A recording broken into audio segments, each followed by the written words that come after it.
হয়েছে? রান্না তো হয়েই গেছে। এইটা কি কি রান্না করেছি? এটা রুই মাছের ডিম ভাজা, চাল কুমড়ো চিংড়ি মাছ দিয়ে ভাজা, লোটে মাছের চচ্চড়ি, লোটে মাছ বেগুন টমেটো দিয়ে চচ্চড়ি, চিকেন কষা।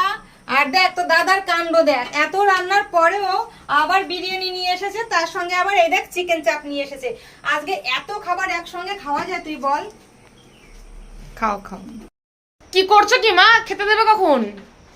এই তো এখনই দেবো। দেখ আজকে এত কিছু রান্না হয়েছে, তারপরে কি অবস্থা পরে বলছি। দেখ আজকে রান্না হয়েছে চাল কুমড়ো দিয়ে চিংড়ি মাছ ভাজা, লোটে মাছের চচ্চড়ি, আর এটা হচ্ছে রুই মাছের ডিম ভাজা, লোটে মাছ বেগুন আর টমেটো দিয়ে চচ্চড়ি, আর এখানে হয়েছে চিকেন কষা।